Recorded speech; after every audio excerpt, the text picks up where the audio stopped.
तुम कभी-कभी हैरान होगे ना, तुमने बहुत सारे सुंदर बॉलीवुड एक्ट्रेसेस को या फिर सुंदर लड़के को देखे होंगे, जो उससे फिज़िकली बाहर से कम सुंदर सोसाइटी के हिसाब से एक लड़के के साथ रिलेशनशिप में या फिर मैरिड लाइफ में है। एक लड़की क्यों एक सरकारी नौकरी वाले अंकल से शादी कर लेती है, फिर एक अमीर लड़का क्यों एक गरीब लड़की से शादी कर लेता है। हमारे अंदर ये गुस्सा, दुःख, खुशी ये कहाँ से डेवलप हुआ?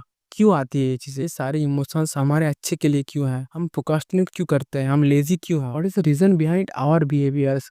The way society behaves? इसके पीछे का रीज़न क्या है? हम लोनलीनेस क्यों फ़ील करते हैं? हम दोस्त क्यों बनाते हैं? हम प्यार में क्यों पड़ते हैं? हमारे अंदर फ़ियर ऑफ रिजेक्शन क्यों है? Anger, sadness, happiness, jealousy, insecurity ये सब क्यों फ़ील करते हैं? और भी बहुत सारी चीज़ें हैं। लगभग लाइफ़ के हर एरिया में जितना भी हम चीज़ें करते हैं, सारी चीज़ों का आंसर तुम्हें एवोल्यूशनरी साइकोलॉजी में मिल जाएगा। एवोल्यूशनरी साइकोलॉजी में हम बेसिकली हमारा जो डे टू डे लाइफ में जो बिहेवियर्स है, वो चीज़ें, वो माइंडसेट के पीछे का डीप रूटेड जो व्हाई है, क्यों हम क्यों करते हैं चीज़, जो मिलियंस ऑफ ईयर से डेवलप होता हुआ आया है। जब हमें वो व्हाई पता चल जाता है ना, तब हमारे लिए लाइफ ईज़ी हो जाती है। हम अच्छे डिसीज़न ले सकते हैं, हमें क्लैरिटी मिलती है, हम अपने एक्शंस को, अपने लाइफ को कंट्रोल में ला सकते हैं। एक ग्रुप ऑफ बॉयज़ एंड एक ग्रुप ऑफ गर्ल्स पे एक एक्सपेरिमेंट हुआ था, जहाँ पे ग्रुप ऑफ गर्ल्स को एक सेम लड़के को दिखाया गया, एक तो नॉर्मल कपड़े पे और एक सूट बूट वाला हाई क्लास कपड़े पे, जो रिसोर्सेस इंडिकेट कर रहा हो, जो वेल्थ शो कर रहा हो। 90% लड़कियों ने जब उस लड़के को नॉर्मल कपड़े पे दिखाया गया तो उसको रिजेक्ट किया, उसको अनअट्रैक्टिव माना। और जब उसको एक सूट वूट वाला कपड़े में दिखाया गया, उसको वो रिजेक्ट नहीं किया। और वहीं पे ग्रुप ऑफ बॉयज को एक अमीर दिखने वाली बट नॉट फिजिकली अट्रैक्टिव और एक गरीब दिखने वाली बट फिजिकली अट्रैक्टिव लड़की को दिखाया गया। तो मैक्सिमम लड़के गरीब बट फिजिकली अट्रैक्टिव लड़की को चूज किया, और उन बॉयज को सेम लड़की को अमीर और गरीब दो कपड़े में दिखाया, वो दोनों को एक्सेप्ट किया। लड़के वजह से नहीं कि एक को रिजेक्ट किया, एक को एक्सेप्ट किया। ये क्यों होता है? हम दोनों जेंडर तो इक्वल है। इसके पीछे का रीज़न क्या है? इसके पीछे का रीज़न है एवोल्यूशन, जो तुम्हारा लॉजिक नहीं मानती है। इसके पीछे छुपा है नेचर का वो ब्रूटल एंड डार्क ट्रूथ, जो अगर तुमने फॉलो नहीं किया तो तुम्हारा सर्वाइवल मुश्किल हो जाएगी। Why evolutionary psychology matters? हमें इसके बारे में क्यों जानना है? कि हम ह्यूमंस सोशल क्रिएचर्स है, चाहे वो मैरिज हो, बिजनेस हो, जॉब हो, कंटेंट क्रिएशन हो, कोई भी चीज़ हो, हमें हर जगह पे ह्यूमंस के साथ डील करना होता है। तो इसके लिए हमें ह्यूमन बिहेवियर को जानना बहुत ज़रूरी है। और इवोल्यूशनरी साइकोलॉजी हमारा ह्यूमन बिहेवियर के पीछे का रीज़न क्या है, व्हाई क्या है, ह्यूमन बिहेवियर को उसकी ओरिजिन तक जाकर ट्रेस करता है, ट्रैक करता है, और उसके पीछे का लॉजिक, उसके पीछे का कारण समझाता है हमें, how and why we act in a situation. तुम अगर ये वीडियो पूरा देख ले तो तुम्हें एवोल्यूशनरी साइकोलॉजी के बारे में इतना कुछ पता चल जाएगा ना, you can literally predict humans. तुम उनका बिहेवियर पहले से प्रेडिक्ट कर लोगे, तुम्हारे लिए लाइफ और दुनिया को देखना बहुत ईजी हो जाएगा।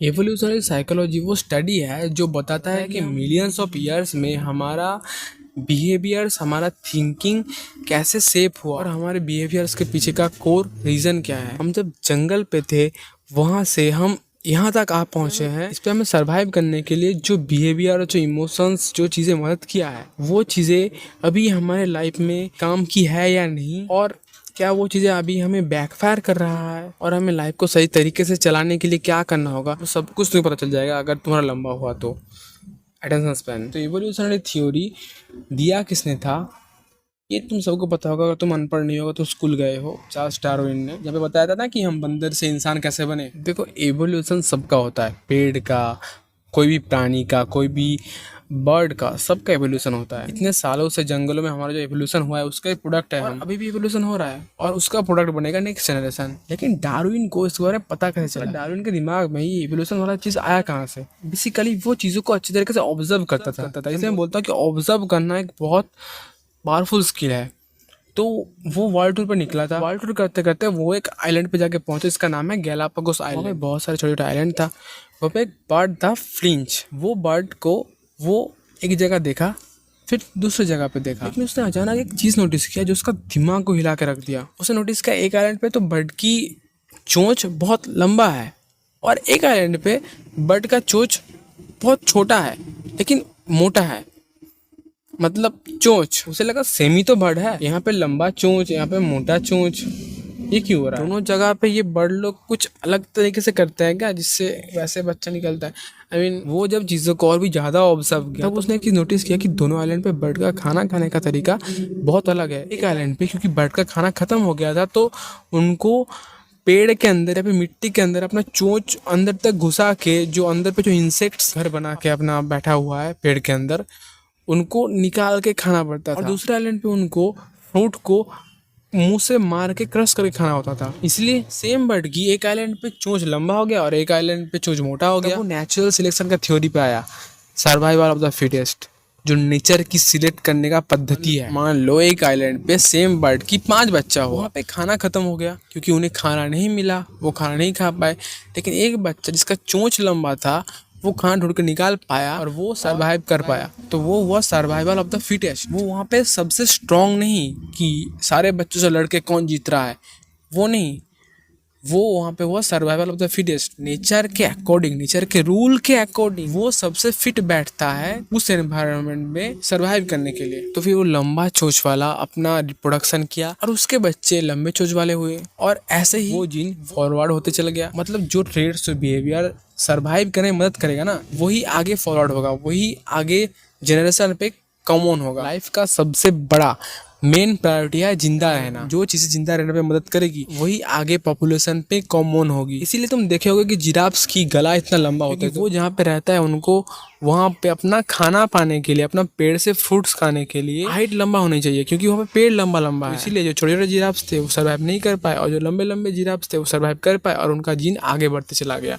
सिंपल। इसीलिए पोलर बियर्स की चमड़ा इतना मोटा होता है और चमड़ा में इतना फैट होता है कि वो उतना ठंडा और माइनस टेम्परेचर में भी सरवाइव कर पाए। इसलिए गिरगिट अपना रंग बदलता है। जो गिरगिट अपना रंग बदला वो शिकार से बच पाया, तो इसीलिए उसका जीन और उसके जीन के साथ उसका वो ट्रेट आगे पॉपुलेशन में फॉरवर्ड होता चला गया। चीतास को देख लो, जंगल पे जो चीतास की स्पीड ज्यादा हुई वो लोग उतना आसानी से शिकार कर पाए और सर्वाइव कर पाए। इसीलिए आगे के जनरेशन में, आगे पूरा पॉपुलेशन में उसका स्पीड वाला जो जीन वो आगे फॉरवर्ड होता चला गया, इसलिए उनका स्पीड ज़्यादा है। हिरन, जो हिरन का स्पीड ज़्यादा था वो शेर, टाइगर इनसे बच पाया, इसीलिए उनका स्पीड ज़्यादा है। लेकिन हिरन का इतना बड़ा बड़ा सिंग क्यों होता है? उसका तो सर्वाइवल के साथ कुछ लेना नहीं है, तो फिर क्यों ऊपर से उतना बड़ा सिंग के लिए एक्स्ट्रा वेट कैरी करना होता है, जो उसको शायद दिक्कत देती होगी। वो सिंग शायद कोई पेड़ में या फिर कहीं पे फंस जाता होगा जिससे उसे प्रॉब्लम होती होगी, लेकिन फिर भी उसका सिंग क्यों है वही पता चलेगा। रुको जरा सब्र करो। जेबरा तो देखे होगे, मतलब एक साथ तुम अगर 10 जेबरा को देख लो तो तुम्हें हेलुसिनेशन हो जाएगा भाई। तो जेबरा की स्किन में वो दाग क्यों है? वो उनका सर्वाइवल के लिए है, क्योंकि वो जब साथ में रहेंगे तो वो लोग, सब लोग एक जैसा दिखेगा, और सब लोग अगर एक जैसा दिखेगा तो जो शिकारी है, जब सब लोग एक जैसे दिखने लगे तो शेर या फिर टाइगर, उनको एक टाइम पे बस एक को टारगेट करना होता है। वो लोग टारगेट ही नहीं कर पाए, उनको हेलुसिनेशन हो गया कि इसको टारगेट करूँ। ऐसे बहुत सारे जानवर में बहुत सारे ट्रेट्स है या फिर उन्होंने डेवलप किया है जो उनको सर्वाइव करने में मदद किया है, एंड जो सर्वाइव कर पाया वो हुआ survival of the fittest, and उनका ही जीन, वही ट्रेट्स, वही चीज़ें बाकी पॉपुलेशन में फैल गई। पहले के टाइम पे अर्थ बहुत ठंडा था, तो तुम देखा होगा कि ठंडे एरिया में कैसे बर्ड्स होते हैं, उनका फीदर्स बहुत बड़ा बड़ा होता है जो उनको गर्म रखता है। पहले के टाइम पे जब अर्थ बहुत ठंडा था, चारों तरफ बर्फ पड़ता था, तब जो बर्ड्स होते थे उनका विंग्स बहुत मोटा भारी होता था, उनका जो फीदर्स होते थे वो बहुत लंबा लंबा होता था। लेकिन जब धीरे धीरे पृथ्वी का तापमान बढ़ने लगा तो लोग गर्मी में मर जाएगा ना, अगर उनका उतना बड़ा बड़ा विंग्स हुआ तो वो लोग तो गर्मी में मर जाएगा। इसीलिए उनका धीरे धीरे विंग्स छोटा होने लगा, पतला होने लगा। और जैसे कि बर्ड्स छोटे होते थे, वो लोग अगर जमीन पे चलेगा तो जंगल पे जो बड़ा बड़ा प्राणी है वो तो छोटा प्राणी को देख के मार के खा जाएगा, शिकार हो जाएगा उनका। इसलिए उनका हल्का विंग्स डेवलप हुआ जो उनको उड़ने में, एस्केप करने में मदद किया, जो उनको पेड़ के ऊपर जाके अपना घर बनाने में मदद किया। ये ऐसा है ना कि तुम्हारे अगर एक मूवी चली तो उसका पार्ट 2 पार्ट 3 आता है, जैसे कि धूम 1 2 3, पुष्पा 1 2 3, बाहुबली 1 2 3। जो बढ़िया परफॉर्म करता है ना उसका ही पार्ट 1 2 3 आता है, उसको ही आगे फॉरवर्ड किया जाता है। सिमिलर है नेचर का रोल, इट्स ब्रूटल, वहाँ पे कोई दया नहीं है। जो उस नेचर के, उस एनवायरनमेंट के हिसाब से सबसे बेहतर होगा वही आगे जा पाएगा, and there is no option and no choice to complain. तुमने ये चीज अपने घर पे नोटिस किया होगा कि तुम पहले जो मच्छर का धूप आता था या फिर मॉर्टिन वगैरह, गुड नाइट जो भी आता था, वो पे मच्छर मरता था, लेकिन थोड़ी देर बाद, 1 साल बाद, वही सेम मच्छर वाला धूप में मच्छर लोग बीड़ी फूकते थे। सेम धूप के सामने साला वो आके पार्टी कर रहा है, जैसे उससे कुछ फर्क ही नहीं पड़ रहा है भाई। धीरे धीरे उस एनवायरनमेंट पे सरवाइव करने के लिए इवॉल्व कर गया। उनका फेफड़ा वैसे बन गया, फर्क ही नहीं पड़ रहा है भाई। तू लगा ले कितना जोर लगाएगा, हम तो इवॉल्व कर जाएंगे। एंड जो प्राणी इवॉल्व कर नहीं पाए, कहीं कहीं प्रजाति तो विलुप्ति हो गया। इतना ब्रूटल है नेचर का रूल। तो ये तो हो गया नेचुरल सिलेक्शन। लेकिन तूने पीकॉक के पीछे तो देखे होगे, मतलब उसके पीछे जो मोर पंख है वो तो देखे होगे ना, वो तो उसका सर्वाइवल पे घंटा कोई मदद नहीं कर रहा है। ऊपर से उतना बड़ा मोर पंख कोई भी जानवर देख लेगा, आके मार देगा उसको। तो ये तो उसका सर्वाइवल का पूरा अगेंस्ट है। फिर भी नेचर ने पीकॉक को मोर पंख क्यों दिया है, क्यों डेवलप हुआ है उस पर? फिर वहां से शुरुआत सेक्सुअल सिलेक्शन का थ्योरी। भैया सर्वाइव तो हो गया, जिंदा तो रह लिए हम, लेकिन हमें अपना जीन को आगे पास ऑन तो करना है, आगे तो बढ़ाना है। उसके लिए क्या जरूरी है? वही तो नेचर का पहला आइडिया है सर्वाइवल, दूसरा रिप्रोडक्शन। रिप्रोडक्शन के लिए तुम्हें मेट से सिलेक्ट होना पड़ेगा। अब अगर अपोजिट जेंडर ने तुम्हें चुना ही नहीं, तुम अगर सिलेक्ट ही नहीं हुए, तो तुम मेटिंग कैसे करोगे और रिप्रोडक्शन कैसे होगा और तुम्हारा जीन आगे कैसे बढ़ेगा? क्योंकि फीमेल पीकॉक्स बड़ी पंख वाला मोर को प्रेफर करते थे, चूज करते थे मेटिंग करने के लिए, रिप्रोडक्शन करने के लिए, इसलिए उनका ही जीन आगे पास ऑन होता रहा। और ऐसे ही धीरे धीरे मोर में मोर पंख कॉमन होने लगा। चाहे वो मोर पंख के लिए उनको भागने में दिक्कत होगी, कोई भी अगर प्रेडेटर अटैक कर दिया तो मोर पंख उनका डेथ का कारण हो सकती है। तो ज्यादा सुंदर और बड़ा पंख वाले मेल मोर को चूज करते प्रेफर करते थे for mating, because science, good health and good genetics. इसीलिए वो मोर जिनका पंख ज्यादा बड़ा और ज्यादा अच्छा होता था, उनको ज्यादा चांस मिला मेटिंग के, और उनका ही जेनेटिक्स आगे बढ़ता चला गया। क्योंकि ये उनका सर्वाइवल के लिए रिस्की होता है, फिर भी वो लोग ये चीज को चूज कर रहा है। वर्षों तो मैंने देखा होगा जो बहुत फैंसी नेस्ट बनाता है अपना, जो उनका घर होता है, वो तो नॉर्मल पेड़ पे अपना बना सकता है ना, लेकिन वो लोग उतना डिजाइनर और फैंसी रंग बिरंगा क्यों बनाता है नेस्ट? और तुमने देखा होगा कि मेल लायंस में जो उनका केसर होता है इतना बड़ा बड़ा क्यों होता है? वही सेम रीजन। तो हमारा शरीर से कम निकलना और सेक्स को नेचर ने इसीलिए इतना प्लेजरेबल बनाया, ताकि वो करे और बहुविस्तार हो। उसका मकसद यही है, सेक्स को नेचुरली इतना प्लेजरेबल बनाना चाहिए कि आज के टाइम पे हमारे ब्रेन पे इतने सारे गुड फीलिंग, अच्छा फीलिंग देने वाले लोग केमिकल्स निकलता है, ताकि हम वो चीज़ें करें और हमारा जनरेशन पॉपुलेशन आगे बढ़े। नहीं तो बाकी भी इतने सारे एनिमल्स है ना, कि इंसान में इतना ज़्यादा इंटेलिजेंस क्यों आ गया?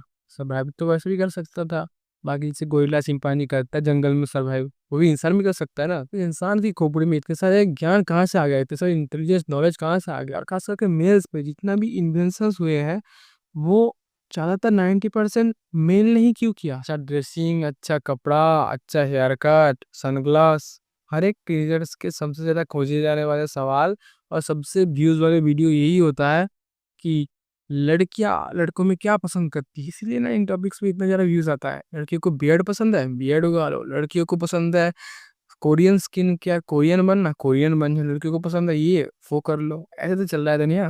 तुम देखना जो डेंजर इलाका होगा, वहाँ पे दाढ़ी वाला, मस्कुलर, स्ट्रेंथ वाला आदमी चाहिए, वहाँ पे फीमेल्स उनसे अट्रैक्ट होंगे। और जिस जगह पे वुमेन्स के लिए अलग लॉ होगा, राइट्स होगा, सेफ्टी होगा, वहाँ पे ये कोरियन टाइप के बॉयज को ज़्यादा पसंद करेंगे, क्योंकि गुड स्किन शायद गुड हेल्थ को सिग्नल करता है, और क्योंकि वहाँ पे सेफ्टी का जरूरत नहीं है। लेकिन फिर भी security and safety main reason होता है। इसीलिए इंस्टा पे या फिर डेटिंग एप्स पे लड़के ज़्यादातर गाड़ी, फॉरेन टिक्स और जिम वाला एस्थेटिक फोटो का शौक करता है लड़की को अट्रैक्ट करने के लिए। और लड़कियाँ किस चीज़ का शौक करते हैं तो पता है, क्योंकि जिम वाला फोटो स्ट्रेंथ और कार्स एंड फॉरेन टिप्स ये रिसोर्सेस को सिग्नल करता है। हम देखोगे कुछ लड़कों ज़्यादा चुल मस्ती है, वो स्कूल में या फिर रोड में किसी से भी फाइट लेने लग जाते हैं, एग्रेशन दिखाते हैं। या फिर कुछ लड़कों को देखे होगे जो केटीएम लेके लड़कों के सामने ऐसे निकल जाता है। ये सब हरकतें सबकॉन्शियस से आ रहा है। चाहे इस पे वो केटीएम लेके निकल जा रहा है, उसका कुछ एक्शन हो सकता है, उससे उसका जान भी जा सकती है, लेकिन वो अपना सर्वाइवल को खतरे में डाल रहा है just to impress girl, just for mate selection like peacock. समझ रहे हो ये चीज? जब तुम ये चीज को समझते हो, when you understand the game, you don't panic, you just observe and laugh on that। unnecessary file लेना या फिर एग्रेशन दिखाना सड़क पे, ये उनका जान को डेंजर में ला सकती है। लेकिन वो अपने लॉजिकल दिमाग ही खो बैठे हैं, उनका सबकॉन्शियस इतना हावी हो चुका है। when you understand the game, you don't panic, just smile। लड़कियां इतना चूजी की होती है, और नेचर ने लड़के को चूजर का रोल दिया है, मतलब वो लोग सीट कर दिया। क्यों? तो उनके पास लिमिटेड एग्स होता है, मतलब एक वुमेन एक साल में एक ही बच्चे की माँ हो सकती है, क्योंकि सेक्स का कॉन्सिक्वेंसेस वुमेन के लिए ज़्यादा है, एंड उस स्टेज पे उनको केयर और प्रोटेक्शन की जरूरत होता है।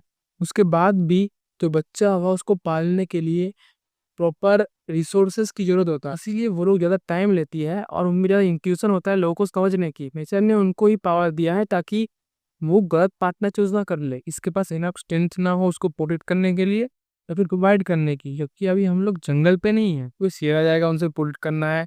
लेकिन ये इंस्टिंक्ट हमारे सबकॉन्शियस में रूटेड है। तुम्हारा मेन पॉइंट इसके लिए तुम वेट कर रहे थे, लड़कियां क्या देखती है, पहला तो स्ट्रेंथ, ये मुझे प्रोटेक्ट कर पाएगा या फिर नहीं, जंगली जानवर से या फिर कोई एनिमी ट्राइब से या फिर किसी इंसान से, ये मुझे प्रोटेक्ट कर पाएगा या फिर नहीं। स्ट्रेंथ, स्ट्रेंथ पहली चीज है, ये वो लोग टेस्ट लेती है, टेस्ट करके देखती है। लेकिन रिसोर्सेज, इसके पास इनफ रिसोर्सेज है या नहीं मुझे और मेरी बच्चों को पालने के लिए, या फिर इसके पास रिसोर्स लाने की पोटेंशियल है या नहीं, जंगल पे जाके शिकार करके ला सकता है, हमारे लिए खाना ला सकता है, इसके पास वो कैपेबिलिटीज है, वो कॉन्फिडेंस है अंदर, वो खुद पे बिलीव है, या फिर शिकार पे जाके सबको खाना मिल जाएगा और ये खाली हाथ लौटेगा, ऐसा तो नहीं है। इसीलिए स्ट्रेंथ रिसोर्सेज देखती है, कॉन्फिडेंस और किसी स्टेटस, इसकी सोसाइटी में इज्जत कैसी है। मतलब अगर ट्राइब से निकाल दिया तो हम लोग अकेला पड़ जाएंगे, दूसरा कोई ट्राइब या फिर दूसरा कोई जानवर आके मार जाएगा अकेला को, अकेला का डेंजर है। तो इसको ट्राइब से ना निकाल दे, इसकी सोसाइटी में इज्जत क्या है, इसकी स्टेटस क्या है, इसलिए वो लोग स्टेटस भी देखती है। मतलब वो लोग कॉन्शियसली देखते नहीं है, जिसके पास ये चीजें होता है उसकी तरफ वो लोग अट्रैक्ट हो जाते हैं ऑटोमेटिकली। और देखिए लड़कियां वो लड़के को चूज करती है जिसके पास इंटेलिजेंस होता है या फिर ह्यूमर होता है, क्योंकि ह्यूमर सिग्नल करता है इंटेलिजेंस। इंटेलिजेंस से क्या होता है, प्रॉब्लम सॉल्विंग स्किल, कोई प्रॉब्लम आ जाए लाइफ में या फिर घर पे, उस प्रॉब्लम को वो दिमाग लगा के सॉल्व कर सकता है या फिर नहीं। कि सारे प्रॉब्लम तुम शरीर लगा कर तो सॉल्व नहीं कर सकते, तुम हर टाइम तो शेर आया तुम उसको मार के नहीं भगा सकते, तुम्हें अपना दिमाग लगाना ही पड़ेगा। हमारे पास बॉडी तो बहुत है, हमारे पास स्ट्रेंथ तो बहुत है, लेकिन तुम्हारे पास दिमाग नहीं है, तुम्हें भाला बनना नहीं आता, तुम शेर के साथ खाली हाथ लड़ने चले गए, आ जा भाई लड़ ले, कुश्ती कर ले मेरे से, और जंगल पे शेर तो आराम नाम सत्य करके चला गया। फिर वो लड़की और उसके बच्चे का क्या होगा, उसकी प्रोटेक्शन का क्या होगा। तो तुम्हारे पास इंटेलिजेंस भी होना चाहिए ताकि तुम अपना भाला बना सको सिर को मारने के लिए, इस सिर से पंगा ना लो। बड़ा सोल्जर एंड चेस्ट सिग्नल करता है कि लड़के के पास स्ट्रेंथ है, लड़का कॉन्फिडेंट है या नहीं, डोमिनेट है या नहीं, एग्रेसिव है या नहीं। कि कुछ शेर आया तुम सर के सामने ऐसे करोगे गांधी जी की तरह, फिर को जाके बोलोगे कि भाई देख मैं गांधी जी का भक्त हूँ, तू एक गाल पे थप्पड़ मारेगा मैं दूसरा गाल कर दूंगा, तो उसको सर्वाइवल रिस्क में आ जाएगा ना। इसलिए ब्रॉड शोल्डर, डोमिनेंस एंड खुद पे कॉन्फिडेंट होना कि ये मैं मार दूंगा इसको। अगर उसकी खुद पे बिलीफ ही नहीं है कि मैं कर सकता हूँ, तो उसके पास कितना भी स्ट्रेंथ और रिसोर्सेज हो तो नहीं कर पाएगा ना। इसलिए कॉन्फिडेंस भी जरूरी है, इसलिए वो लोग कॉन्फिडेंस दिखती है, इसमें उनकी कोई गलती नहीं है, वो सबकॉन्शियसली करती है चीजें, और जरूरी भी है। जो वीकर जेंडर है उसके लिए प्रोटेक्शन एंड प्रोवाइड बहुत जरूरी है, इंपॉर्टेंट फैक्टर है। हमें इसके लिए रोना नहीं है कि क्यों ऐसा करती है, क्यों ऐसा करती है, क्यों सरकारी नौकरी की वजह भागती है, क्यों उनका शादी कर लेती है। हमें चीजों को समझना है कि क्या है, उसके हिसाब से डिसीजन लेना है, उसके हिसाब से खुद को एडप्ट कर लेना है। कि बैठ कर रोने से तुम्हें तो प्रॉब्लम सॉल्व नहीं होने वाला है। लड़का देखना हमेशा खुद से ज्यादा उम्र वाला लड़का को प्रेफर करता है, क्योंकि ज्यादा उम्र मतलब उसके पास स्ट्रेंथ और रिसोर्सेज ज्यादा होंगे। लड़कियां तुम पे टेस्ट करेगी, वो देखना चाहेगी कि ये लड़का प्रेशर वाला सिचुएशन पे खुद को काम रख सकता है या फिर नहीं, खुद को काम रख के डिसीजन ले सकता है या फिर नहीं। और मेल्स का क्या है, उनका अनलिमिटेड स्पर्म है। लड़कियां एक साल पे एक बच्चे की माँ बन सकती है, लेकिन वो एक साल में पूरा शहर को प्रेग्नेंट कर सकता है। मतलब एक साल में 500 बच्चों की बाप बन सकती है। ये ना लड़कों का फैंटेसी भी वैसे टाइप का आती है, एक बार पृथ्वी में बम गिर जाए या फिर एलियन लोग हमला कर दे और सारे लोग मर जाए, सारे लड़का मर जाए, यहीं अकेला सर्वाइव कर पाऊँ, सारे एलियंस को मार के भगा दूं, और बहुत सारी लड़कियां बचे,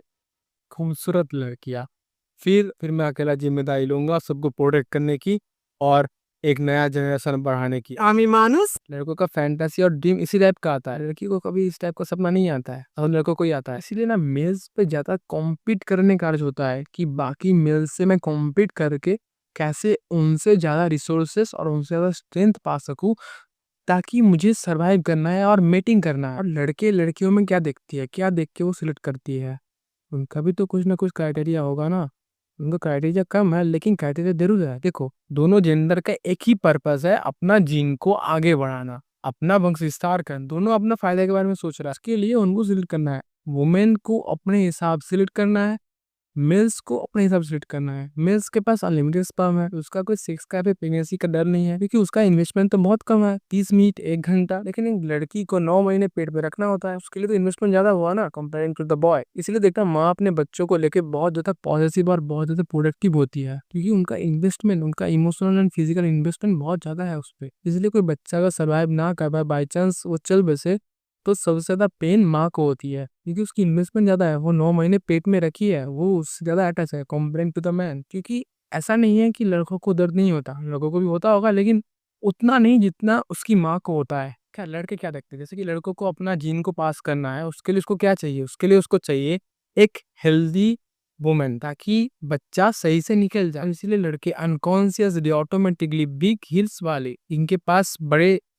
नीचे वाला बॉडी पार्ट बड़ा होता है, उसके तरफ अट्रैक्ट होता है। ये रहती है साइंटिफिक, इसके पास बड़ा हिप्स होती है, वो उतना आसानी से बच्चा को डिलीवर कर सकती है। इसलिए लड़के ऑटोमेटिकली अनकॉन्शियसली अपने अजानते ही बड़े हिप्स वाली लड़कियों की तरफ अट्रैक्ट हो जाता है। मतलब जो नेचुरली होता है, ये नहीं कि बहुत ज्यादा बड़ा वियर्ड, कितना भी नहीं, ठीक है। और उसके बाद बच्चा तो सेफ भी डिलीवर हो गया, उसके बाद बच्चे को फीड भी करना है ना। बच्चा पहले किस क्या खाएगा, मॉम्स मिल्क। इसलिए बिग फेस जिस लड़कियों का होता है, उसके तरफ मेंस ऑटोमेटिकली अट्रैक्ट हो जाता है, उनकी आंखें ऑटोमेटिकली चला जाता है वहां पे अनकॉन्शियस। उनको पता भी नहीं है कि इसे मुझे क्यों अट्रैक्ट कर रही है। जब समझेगा कि अच्छा ये एवोल्यूशन रीजन के लिए हो रहा है, अभी ना वो अपने आप को कंट्रोल कर पाएगा। तो ना क्या तो नोटिस किया होगा, रास्ते से लड़के जाती है और लड़के से गुरूर को देखता है, उसकी एक साइड से देखे तो नेचुरल है, लेकिन उनका कॉन्शियस जो ब्रेन, वो उसको कंट्रोल नहीं कर पा रहा है, उसकी सबकॉन्शियस को, उसकी जो इनर इंस्टिंक्ट है उसको। तुम जब गेम समझ लेते हो तो तुम बॉदर नहीं होते, you know the game, just smile. लड़कों का ये क्राइटेरिया नहीं है कि स्ट्रॉन्ग और रिसोर्सफुल लड़की चाहिए। लड़के का अगर ये क्राइटेरिया है तो या तो वो डिसेबल है या तो वो फेमिनाइन है बहुत ज्यादा। लड़की इस चीज से अट्रैक्ट नहीं होता कि तुम जिम जाकर कितना बॉडी बना लिए हो, या फिर तुमने कितना पैसा कमा लिया, कितने तुम सक्सेसफुल बन गए। ये चीजें लड़कों को उतना बॉदर नहीं करता है। तुम ब्रेकअप के बाद कितना सुंदर हो गए, ये लड़कों को बॉदर करेगा यार। वैसे ही लड़कियों के लिए, अगर तुम्हारा लड़की एक्स है तो उसको जलाने के लिए तुम कितना सुंदर हो गए, कितना कुछ हो गए, कि उसको घंटा फर्क नहीं पड़ेगा तुम कितने सुंदर हो गए। उससे फर्क पड़ेगा कि तुम साथ बॉडी बना लिए हो तो तुम ज्यादा स्ट्रेंथ वाला हो गए, या फिर तुम्हारे पास बहुत ज्यादा रिसोर्सेज आ गया। ये चीजें उसको कोर तक बॉदर करेगा, मतलब डीप लेवल का इफेक्ट देगा उसको। इसीलिए लड़के ज्यादातर फिजिकल ट्रेट्स पे फोकस करता है। तो ये डिल्यूशन पे ना रहो कि लड़के तो हमेशा शरीर देखता है, लड़के तो देखेगा भाई उसको। तुम्हें अगर कोई ये भ्रम में डाल रहा है कि अच्छे लड़के तो शरीर नहीं देखते, बुरे लड़के शरीर देखते हैं, या फिर लड़के तो शरीर ही नहीं देखते, ये डिल्यूशन, ये भ्रम तुम्हें को दे रहा है, वो तो मैनिपुलेट करने की कोशिश कर रहा है। इस पे मत जाओ, क्योंकि कोई कितना भी ज्ञान तुम्हें पेल दे, उसका सबकॉन्शियस उस चीज पे ही जाएगा। मैं शायद खुद को कितना भी कॉन्विंस कर लूं, लेकिन मेरे अंदर से वो अट्रैक्शन, वो फील ही नहीं होगा, वो सबकॉन्शियस से फील होता है। इसका मतलब ये नहीं कि तुम बस सिर्फ फिजिकल ट्रेट और रिसोर्सेज देख के शादी कर लोगे। तुम जंगल पे नहीं रहते और तुम्हें बस बच्चा पैदा नहीं करना है। हम पहले से इवॉल्व हो चुके हैं, तो अभी और भी बहुत सारी चीजें मैटर करता है एक लॉन्ग टर्म रिलेशनशिप को सस्टेन करने के लिए। लेकिन मैं अट्रैक्शन की बात कर रहा हूँ, अट्रैक्शन की। अट्रैक्शन अलग चीजों से आता है, जो हमारा एवोल्यूशन जिससे हुआ है, वो चीजें हमें जानना होगा कि क्या अट्रैक्ट करती है। लॉन्ग टर्म सस्टेन करने के लिए दूसरा चीजें मैटर करता है, तो इसको मिक्स मत कर लेना, क्योंकि ये चीजें बस मेटिंग के काम आता है, अट्रैक्शन के काम आता है, उसके बाद काम नहीं आता। जैसे लड़कियां अपने से ज्यादा उम्र वाले लड़कों को चूज करती है, वैसे ही लड़के अपने से कम उम्र वाली लड़की को चूज करता है, क्योंकि 20 से 30 साल की उम्र तक पीक फर्टिलिटी का एज होता है उनकी। तो इसलिए लड़कियां हमेशा अपने से कम उम्र वाली लड़की को चूज करता है, ताकि ज्यादा उम्र तक फर्टिलिटी रहे और वो ज्यादा से ज्यादा अपने जनरेशन को आगे बढ़ा सके। मान लो कोई लड़की 25 में शादी किया है, तो उसके पास तो कम ही बची ना फर्टिलिटी का एज, और 30 के बाद उनका एसएमबी यानी सेक्सुअल मार्केट वैल्यू कम हो जाती है। ये सच है, ये जो डेटा है, ये जो फैक्ट है, ये कोई मेरा मनगढ़ंत बात नहीं है। हमें रियलिटी को जानना है, रियलिटी के हिसाब से जीना है, खुद को इवॉल्व कर लेना है, या फिर अपने भ्रम में जीना है। ऐसे तुम अगर अपना सर्वाइवल को खत्म करना चाहते हो तो उसमें मेरा कुछ नहीं है, मैं तुम्हारी सर्वाइवल आसान करने के लिए बता रहा हूँ। अब तुम अगर सर्वाइवल ऑफ द फिटेस्ट नहीं हो, या फिर नहीं बनना चाहते, नहीं अडेप्ट करना चाहते, तो तुम्हारा मर्जी, तुम ऐसे चल बैठोगे। और लड़कों को फेशियल सिमेट्री पसंद होती है। फेशियल सिमेट्री यानी क्लियर स्किन मतलब good gut health. Good gut health मतलब पूरा बॉडी का हेल्थ अच्छा। ये शायद दोनों जेंडर में कॉमन है, दोनों जेंडर प्रेफर करता है, और हाँ लड़के ज्यादा। इसके लिए लड़कों को एविल बोलना भी गलत है, और जैसे लड़कियां ज्यादा रिसोर्सेज वाला लड़कों को पसंद करता है, लड़की को कोल्ड डिगर या फिर उसको गिल्ट कराना भी बेवकूफी है, क्योंकि ये किसी एक में नहीं, सब में होता है। सबका डीप सबकॉन्शियस माइंड के अंदर ये चीजें घुसा हुआ है, डीप रूटेड है, इस पे हम कुछ नहीं कर सकते। लेकिन तुम्हारा कल्चरल मोरल वैल्यूज और विजडम जितना ज्यादा होगा, उतना ही अपना प्राइमल इंस्टिंक्ट को ज्यादा कंट्रोल कर पाओगे। ये जैसे होता सब में ही है, तो ये जैसे नहीं होगा, ये एक्सपेक्ट करना बेवकूफी है, भ्रम में जीना है, खुद को इल्यूशन पे रखना है। ये चीजें कंट्रोल्ड वे पे होना चाहिए, क्योंकि हम लोग बहुत ज्यादा इवॉल्व कर चुके हैं। हमारा कल्चर इसलिए आया है, हमारा मोरल वैल्यूज इसलिए आया है ताकि ये चीजें कंट्रोल वे में हो। इसीलिए सोसाइटी में राजा महाराजा के टाइम पे या फिर अभी भी लॉ एंड ऑर्डर है, ताकि जैसे कंट्रोल में रहे। हमारा जो एनिमलिस्टिक इंस्टिंक्ट है, ये जैसे कंट्रोल में रहे ना, होता सब में ही है। ऐसा तो एक्सपेक्ट करना बेवकूफी है कि मेरे पास कोई रिसोर्सेज या फिर स्ट्रेंथ नहीं होगा, वो लड़की मुझे अनकंडीशनल प्यार करेगी, या फिर अभी तुम अगर लड़की हो तो वो लड़का तो मेरा ब्यूटी ना देख के मुझे वैसे ही अनकंडीशनल प्यार करेगा। बेवकूफी है। प्यार वगैरह का पता नहीं, लेकिन वो सेक्सुअल अट्रैक्शन जो मेटिंग करने के लिए लगता है, जो मेटिंग करने के लिए डेवलप हुआ है, वो चीज़ें वो फील नहीं कर पाएगा। वो अपने लॉजिकल माइंड को कितना भी कन्विंस कर ले, उसका 10% लॉजिकल माइंड के ऊपर उसका 90% जो सबकॉन्शियस माइंड है, वो हमेशा भारी पड़ेगा। वो सबकॉन्शियसली कंफर्टेबल फील नहीं करेगा, वो एंजॉय नहीं कर पाएगा। ये ईगो मत पालो कि मैं नेचर की अगेंस्ट चला जाऊंगा। फ्लो के साथ चलो, लाइफ इजी होगा। फ्लो के अगेंस्ट जाओगे नेचर की, तो वहाँ पे फ्रिक्शन आएगा। एक मछली अगर फ्लो के साथ जाना चाहे तो वो आसानी से पार कर लेगा। एक मछली जिसको रियलिटी पता है, वो रियलिटी एक्सेप्ट करता है कि अच्छा यही है रियलिटी, यही नेचर का रूल, वो खुशी खुशी उस चीज को एक्सेप्ट करता है और खुद को उस हिसाब से अडेप्ट कर लेता है, क्योंकि वो समझदार है। लेकिन वो मछली अगर ईगो पे आ जाए कि मैं तो नहीं मानता, मैं बहुत ज्यादा इंटेलेक्चुअल और इंडिपेंडेंट मछली हूँ, नेचर में शायद इतने लाखों सालों से एवॉल्व होते होते ये रूल बन गया कि हम मछली है और हमें अपना फिन से स्विम करना है, लेकिन मैं तो नहीं मानूंगा, मैं उड़ के दिखाऊंगा। तो उड़ने जाएगा, जमीन पे जाके मर जाएगा, तो को भी करने से कोई फायदा नहीं। Accept the reality, become strong, adapt with the nature. लड़कियों बनो अमीर, बनो strong, don't complain about it. तुम अपने इवोल्यूशनरी इंस्टिंक्ट को समझ गए तो तुम्हारे लिए कंट्रोल करना इजी हो जाएगा, क्योंकि तुम्हें पता होगा कि कब इस चीज का कितना यूज करना है। और तुम अगर लड़की हो, तुम्हें भी अगर गेम समझ में आ गया, तो तुम्हें भी अपना ब्यूटी पे फोकस करना है, अपने हेल्थ पे फोकस करना है। और तुम अगर लड़की हो तो तुम भी पैसा के पीछे उतने ज्यादा ऑब्सेस नहीं होगे जितना जंगल पे तुम अपने रिसोर्सेस के पीछे जो लालच है, इसको भी एक कंट्रोल्ड वे में कर पाओगे। तुम्हें करना तो है ही, लेकिन तुम एक कंट्रोल्ड वे पे कर पाओगे और एक बेटर डिसीजन ले पाओगे। जेंडर से अनरियलिस्टिक एक्सपेक्टेशन नहीं रखना है तुम्हें। और हाँ, कड़वा है लेकिन सच यही है कि तुम अगर नेचर की रूल के हिसाब से सर्वाइवल ऑफ द फिटेस्ट नहीं हो, फिर नहीं बन पाए, तो या तो तुम कैपेबल बन जाओ, या फिर मेड सिलेक्शन पे एक्सपेक्टेशन कम रखना है।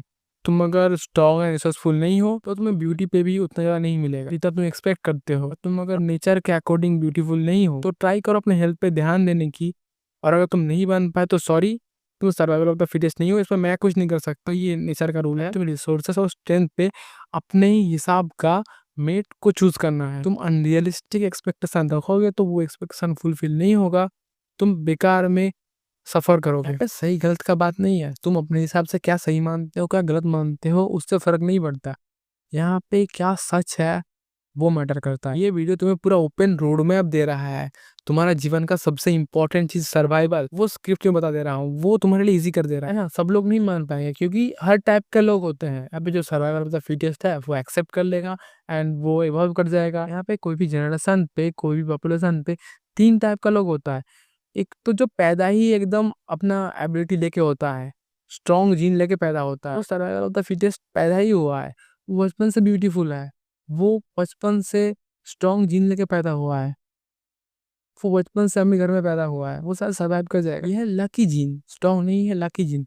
दूसरा है स्ट्रॉन्ग जीन, जो शायद उस चीज के साथ पैदा नहीं हुआ है, लेकिन वो इतना स्ट्रॉन्ग है, वो बना लेगा वो चीजें, वो सर्वाइव करने के लिए नेचर के रूल के साथ अडेप्ट कर लेगा। तीसरा वो है जो कॉम्प्लेन करेगा, सफर करेगा और एलिमिनेट हो जाएगा। नेचर इज ब्रूटल ब्रदर, कुछ नहीं कर सकते यहाँ पे। When you understand the game you don't panic. और रिप्रोडक्शन पे स्मेल भी एक बहुत इंपॉर्टेंट फैक्टर है। तुम देखे होगे कोई भी जानवर को एक दूसरे को स्मेल करते हुए। मेल तो जेंडर पे इम्यूनोलॉजिकल कॉम्पेटिबिलिटी बताता है। मेल अच्छा होगी तो जो बच्चा पैदा होगा उसका इम्यून सिस्टम स्ट्रॉन्गर होगा, वो हेल्दी रह पाएगा, वो बच्चा सर्वाइव कर पाएगा। इसी के बेसिस पे ये smell, body spray, perfume, deodorant वाला इंडस्ट्री खड़ा हुआ है ना। यहाँ पे सारे लोग एड्स पे कॉमन नहीं बताता है कि ये वाला हमारा सेंट यूज करो, लड़कियां चारों तरफ से उड़ उड़ के तुम्हारे पास आ जाएगी। क्योंकि उन्होंने एवोल्यूशन को समझ लिया, उन्होंने बिजनेस बना लिया। एवोल्यूशन पे उनको पता है कि लड़कों का ब्रेन ऑटोमेटिकली किस टाइप की लड़कियों को देख के अट्रैक्ट हो जाता है, और लड़कियों की ब्रेन ऑटोमेटिकली किस टाइप की लड़के को देख के अट्रैक्ट हो जाता है। इसलिए वो एड्स पे, मूवीज पे, फोन में उस टाइप का, उस बॉडीली फीचर्स वाला लड़का या फिर लड़की को ही मेन रोल पे रखता है, उनसे ऐड करवाता है, ताकि वो अटेंशन ग्रैब कर सके और उसकी कंपनी का पॉपुलैरिटी बढ़ और वो अनकॉन्शियसली उस प्रोडक्ट को भी अच्छा समझने लग जाएगा, उस प्रोडक्ट को भी परचेस कर लेगा। मतलब जब मेल को टारगेट करके ऐड चलाना हो तो ऐसा लड़की को दिखाओ, और लड़की को टारगेट करके ऐड चलाना हो तो ऐसा लड़के को दिखाओ। तुम अगर ये चीजें समझ लोगे कि ये मेरा एवोल्यूशनरी इंस्टिंक्ट की वजह से आ रहा है, ये अट्रैक्शन, तो तुम्हें मैनिपुलेट करना है, फिर तुमसे अननेसेसरी खर्चा करवाना उनके लिए मुश्किल हो जाएगी। तुम्हारा अगर बिजनेस है तो तुम यूज कर सकते हो ये चीजें। हमारे जीवन में कुछ कॉमन बिहेवियर्स है जिसके बारे में बात करूंगा मैं, जैसे कि लोनलीनेस, सैडनेस, सिंगल होने पे दर्द क्यों फील होता है, एंगर, ये चीजें क्यों आता है, इस सारे के पीछे एवोल्यूशन रीजन क्या है वो तो पता चलेगा। हमारे या फिर हमारे सोसाइटी का जो भी कॉमन ह्यूमन बिहेवियर है वो या तो रिप्रोडक्शन या फिर सर्वाइवल, ये दोनों चीज़ों के लिए डेवलप हुआ है। हमें मान लो ऑफिस में कोई प्रेजेंटेशन देने के लिए, फिर पब्लिक स्पीकिंग करने के लिए, या फिर कोई भी भीड़ से कुछ अलग चीज़ करने के लिए, अलग डिसीजन लेने के लिए हमें इतना एंग्जाइटी और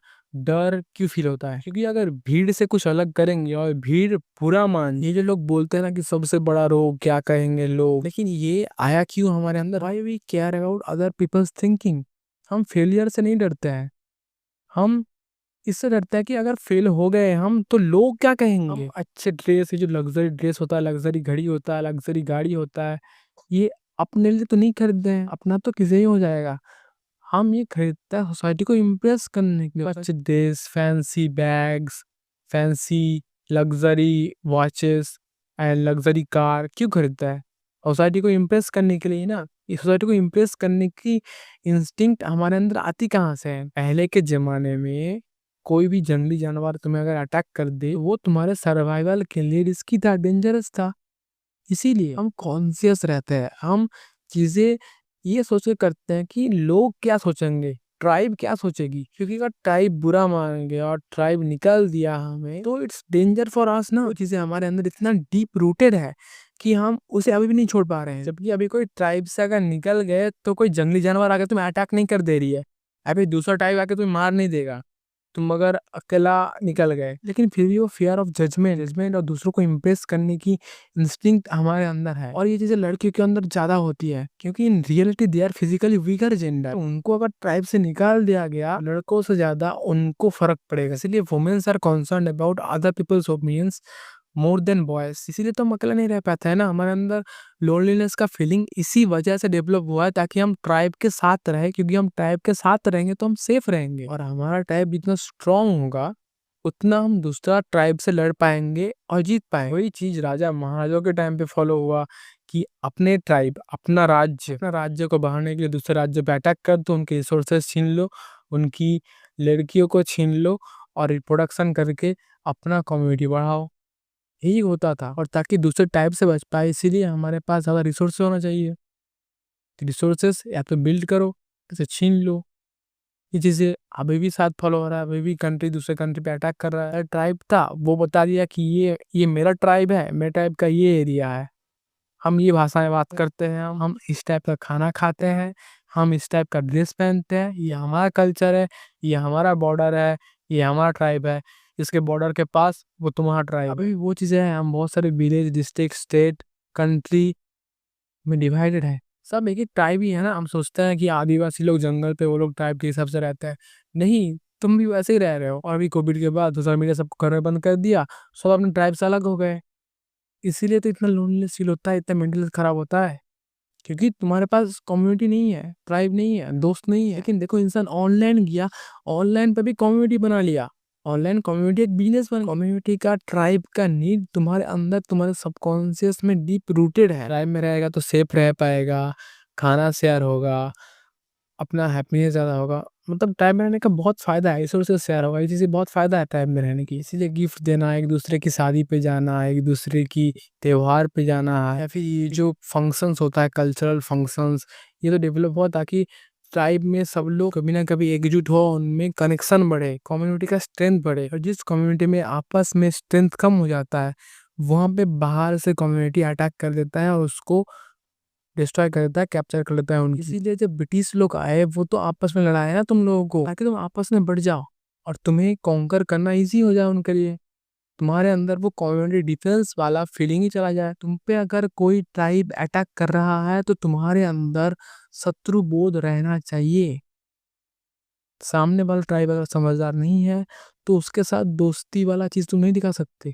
तुम्हारे अंदर शत्रु बोध कि ये शत्रु है मेरा, ये शत्रु बोध जरूरी है तुम्हारे सर्वाइवल के लिए। शत्रु बोध खोदोगे तो अपना सर्वाइवल खोदोगे, अपना वुमेन्स और रिसोर्सेज, इतना जो घर बाड़ी पैसा तुम बनाए सब तुम्हें उनको देना पड़ेगा। ये जो लोग बोलते हैं कि पॉलिटिक्स में ज्यादा फोकस ना करो, पढ़ाई कर लो, पहले नौकरी कर लो, ये कर लो, वो कर लो, अपना कम्युनिटी का साथ मत रहो, डिफेंस में फोकस ना करो, इसी से तो कम्युनिटी अलग हो जाती है और बाहर कम्युनिटी तुम पे हावी हो जाता है। तुम्हारे कम्युनिटी के पास अगर डिफेंस स्ट्रांग नहीं हुआ, तुम पूरा जिंदगी रिसोर्सेज बिल्ड किए और फिर तुम्हें भगा दिया गया क्योंकि तुम्हारे पास डिफेंस नहीं है, तुम्हारे रिसोर्सेज पे और कम्युनिटी पे कब्जा कर लिया। कश्मीरी पंडितों के साथ यही हुआ था ना, उनके पास बड़ा घर बंगला सब कुछ था, एजुकेशन सब कुछ था, क्या हो गया? कम्युनिटी डिफेंस नहीं था। सारे चीज इंपॉर्टेंट है भाई, भाई मोरल वाला एथिक्स वाला दुनिया में जी रहे हो तो बाकी भी नहीं जी रहे हो। अगर एनिमलिस्टिक इंस्टिंक्ट पे चल रहा है तो उसको उसी के लेवल पे जाकर ट्रीट करना है। और ये सिर्फ इंसानों पे नहीं है, उल्स भी इसलिए पैक में रहता है, झुंड में रहता है, भेड़िया भी झुंड में रहता है, जेब्रा भी झुंड में रहता है, सब ट्राइब में रहता है क्योंकि ट्राइब में सेफ्टी है। ये जो चीजें बता रहा हूँ यूनिवर्सल, यूनिवर्सल का नहीं मतलब अर्थ का ट्रूथ है। अपना ट्राइब में रहोगे तो तुम अटैक भी कर सकते हो, सर्वाइव भी कर सकते हो बेहतर। लेकिन एक लोन वुल्फ 4 दिन तक सर्वाइव नहीं कर पाता है। हम समझते हैं एक बच्चा जब पैदा होता है वो तो इतना क्लीन ब्रेन लेके पैदा होता है, फिर वो सोसाइटी से सीखता है, वो अपना इवोल्यूशनरी इंस्टिंक्ट लेके पैदा होता है, वो उसका सबकॉन्शियस माइंड पे, उसका जेनेटिक कोड में है वो चीजें।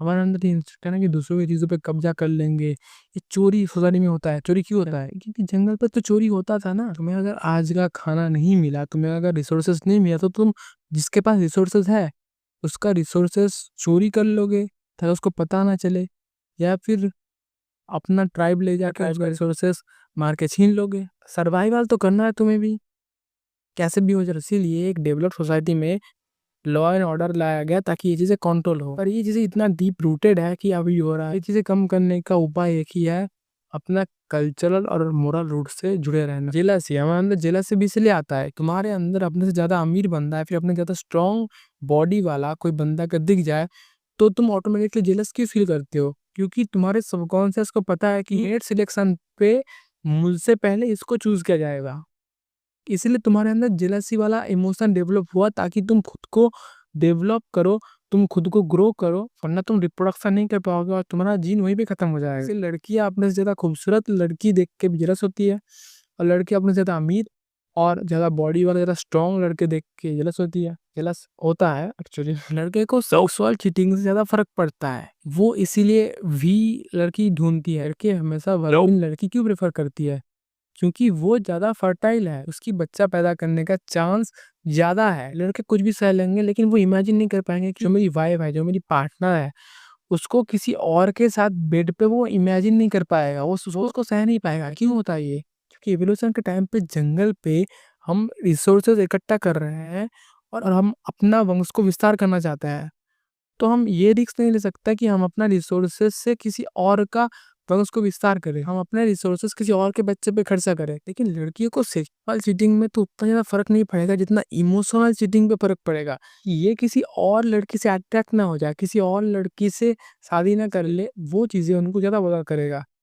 वो चाहते हैं कि ये जिसका रिसोर्सेज है वो बस मेरे पे और मेरी बच्चे को प्रोटेक्ट करने पे खर्चा करे, कि दूसरा कोई आएगी तो रिसोर्सेज पर बंटवारा हो जाएगा। इसलिए हमें वो इनसिक्योरिटी होता है नेचुरली जब हमारे पार्टनर किसी और के साथ बात करता है, इसलिए हमें वो पेन होता है जब हमारे पार्टनर किसी के साथ चीटिंग करता है। ये चीजें जब तुम समझ लोगे तो तुम्हारे लिए इनसिक्योरिटी और जेलसी को रैशनली मैनेज करना इजी हो जाएगा। नेगेटिविटी वाइज हमारा ध्यान पॉजिटिविटी से ज्यादा नेगेटिविटी पे क्यों जाता है? कोई इंसान 100 अच्छा काम कर ले, एक बुरा कर देगा तो वो तुम्हारे लिए बुरा हो जाएगा। तुम भी किसी के लिए 100 अच्छा काम कर दो लेकिन एक बुरा काम कर दोगे तो तुम उसके लिए बुरा हो जाओगे। हमारे वीडियो पे 100 पॉजिटिव कमेंट आ जाए तुम्हें फर्क नहीं पड़ेगा, लेकिन एक नेगेटिव आ गया तो वो तुम्हें बॉदर करेगा। कोई भी क्रिएटर 100 पॉजिटिव पॉइंट पे फोकस नहीं कर रहा है। नेगेटिव ओपिनियन, एक नेगेटिव कमेंट आ जाता है, इंसान देने लगता है, उसको रिप्लाई करने लगता है। क्यों? ये जो रियलिटी शोज है ये इतना क्यों चलता है? यहाँ पे तो नेगेटिविटी दिखाया जाता है ना, सीआईडी वगैरह ये सब में, ये नेगेटिव चीजें, नेगेटिव न्यूज क्यों दिखाया जाता है? और लोग इतना क्यों देखते हैं उन चीजों को, क्यों अटेंशन जाता है उनकी? तुम थंबनेल और टाइटल पे नोटिस करना, वो वीडियोस पे ज्यादा व्यूज आएगा जहाँ पे नेगेटिव टाइटल और नेगेटिव थंबनेल होगी। एग्जाम्पल, तुम कभी अमीर नहीं बन सकते, तुम्हारा ब्रेन ऑटोमेटिकली उस पे क्लिक करेगा। तुम कितना भी लॉजिकल हो, देश में ज्यादातर लोग कंट्रोवर्सी देखना पसंद करते हैं, लोग इसलिए कंट्रोवर्सी करके फेमस हो जाते हैं। इसके पीछे भी एवोल्यूशन का कारण है। जंगल पे तुम 100 अच्छे काम कर रहे हो, हर दिन फल लेके आ रहे हो, खाना लेके आ रहे हो, खाना खा रहे हो, सब कुछ अच्छा कर रहे हो, सो रहे हो, लेकिन तुम्हारा अगर थोड़ा देर के लिए ध्यान नहीं गया या फिर तुम थोड़ा देर के लिए अपना ध्यान हटा लिए नेगेटिविटी से, तो तुम्हारा जान जा सकती है, तुम्हारा सर्वाइवल खतरे में आ सकती है। मान लो तुम कोई केव में सोए हुए हो और तुम्हें पैरों की आवाज आया, तुम्हारा दिमाग क्या पॉजिटिव सोचेगा कि ये मेरा दोस्त, मेरे ट्राइब का कोई बंदा आ सकता है? तुम्हारा ब्रेन अलर्ट हो जाएगा ये सोचने के लिए कि ये कोई शेर आ सकता है, अभी कोई सांप की आवाज तो नहीं आ रहा है। तुम्हारा ब्रेन अलर्ट हो जाएगा, क्योंकि तुम अगर जाकर को ये एडवाइस दोगे कि हमेशा पॉजिटिव सोचो, पॉजिटिव सोचना अच्छी बात है, तो वो अगर पॉजिटिव सोचेंगे कि पैरों की आवाज आ रहा है, वो सोचेंगे अच्छा मैं नेगेटिव नहीं सोचेंगे, कोई शेर नहीं बल्कि मेरा दोस्त हो सकता है। वो अगर पॉजिटिव सोचा कि ये मेरा दोस्त हो सकता है, लेकिन ये सच में शेर निकल गया और वो प्रिपेयर नहीं रहा, वो अगर भागा नहीं, तो उसका सर्वाइवल खत्म हो गया ना। इसीलिए हमारा ब्रेन ऑटोमेटिकली वायर्ड हो गया नेगेटिविटी को देखने के लिए। इसी को यूज करके लोग हमारे फायदा उठाते हैं, इसको यूज करके अटेंशन इकोनॉमी में लोगों की अटेंशन लिया जाता है। हमारे अंदर एंगर क्यों डेवलप हुआ? कोई तुम्हें कुछ बुरा बोल रहा है तो तुम डिफेंसिव हो जाते हो, हमारा देश पे या फिर तुम्हारा कोई कम्युनिटी पे कोई कुछ बोलता है तो तुम एग्रेसिव हो जाते हो।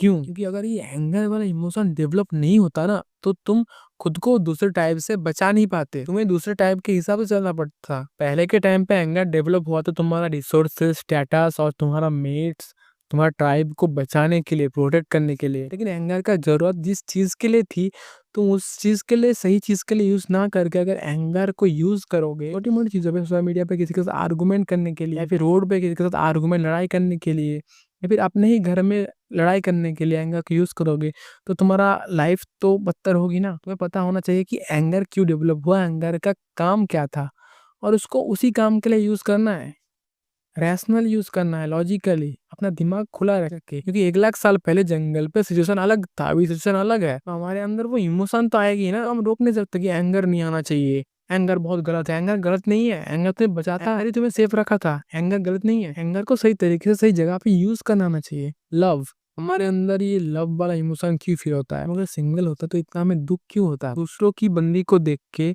हमें इतना जेलस क्यों फील होता है? हमें इतना एनवी क्यों फील होता है? हमें छीनने की इंस्टिंक्ट क्यों आता है कि उसके पास क्यों है, मेरे पास क्यों नहीं है? सिंगल रहने पे दुख, लोनलीनेस फील होगा, तभी ना हम रिसोर्सेज ढूंढेंगे, मेट ढूंढेंगे, रिप्रोडक्शन करेंगे और अपने जीन्स को आगे बढ़ाएंगे। इसीलिए हमारे अंदर ये इमोशनल डेवलप हुआ है। लव हमें अपना पेरेंट्स के लिए भी फील होता है, अपने बच्चों के लिए फील होता है। बच्चा पैदा करने से तो नहीं हो जाएगा ना। पहले के जमाने में भी जंगल पे रहते, तो इसका मतलब ये नहीं कि वो लोग अनलिमिटेड बच्चा पैदा कर लेंगे। बच्चा पैदा कर लिया, अब उसको पालना पोसना, उसको बड़ा करना भी जरूरी है, ताकि वो बड़ा हो जाए, अपना सर्वाइव कर पाए। नहीं तो ये तो बच्चा पैदा करके वो अगर पेरेंटिंग नहीं करेगा, उसको अगर ट्रेन नहीं करेगा सर्वाइव करने के लिए, कैसे फूड ढूंढना होता है, कैसे मीट सिलेक्शन करना होता है, कैसे सर्वाइव करना होता है, वो अगर उसे नहीं सिखाएगा, तो कोई भी जंगली जानवर आकर उसको मार के खा जाएगा, फिर कोई भी ट्राइब आकर उसको मार देगा। वो अगर बच्चा को सही से ट्रेन नहीं किया, तो बस बच्चा करके छोड़ देना ही उनका वो नहीं था। वो लोग बच्चे को ट्रेन भी करते थे। सारे एनिमल्स अपने बच्चे को ट्रेन करते हैं।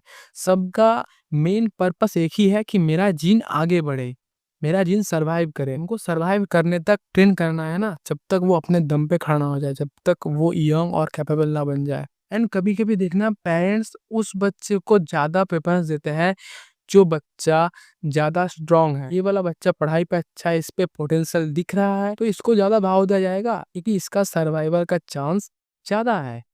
इसीलिए ऑटोमेटिकली वो उससे ज्यादा प्रायोरिटी देता है, उसे ज्यादा रिस्पेक्ट केयर देता है। तुम अगर अपना ये एवोल्यूशन इंस्टीट्यूट को समझ लोगे, तो तुम सही से डिसीजन ले पाओगे कि ना, अभी वो सिचुएशन नहीं है, अभी दोनों बच्चों को इक्वली ट्रीट करना है, इक्वली क्या देना है। जो लड़की सुंदर नहीं है और जो लड़का रिसोर्सफुल नहीं है, पैसा नहीं कमा पा रहा है, जॉब नहीं मिल रहा है, उसको सोसाइटी इसीलिए इतना कम वैल्यू और कम इज्जत देता है, बहुत बुरी तरीके से ट्रीट करता है उनको। सारे हमारा इवोल्यूशनरी इंस्टिंक्ट से आ रहा है, तो हमें ये नहीं कहना है कि ये चीज़ गलत है, ये चीज़ आ रहा है एक रीजन के लिए, लेकिन हमें उसे कंट्रोल करना है। क्योंकि हम अभी जंगल पे नहीं रह रहे हैं, अभी एक सोसाइटी पे रह रहे हैं। हम अभी जंगल से बहुत ज़्यादा इंटेलिजेंट और एवॉल्व हो चुके हैं। हमारे लाइफ में जब बहुत ज़्यादा दुख होता है, जब भी हमारे साथ कुछ बुरा घट रहा होता है, तब हम ज़्यादा मीठा या फिर फैटी फूड्स क्यों खाते हैं? क्योंकि वो फूड जंगल पे रेयर था और वो फूड हमें ज़्यादा कैलोरी देता था, जो हमें ज़्यादा एनर्जी देता था, जिससे हम ज़्यादा टाइम तक जंगल पे सर्वाइव और सस्टेन कर सकते थे अपनी एनर्जी।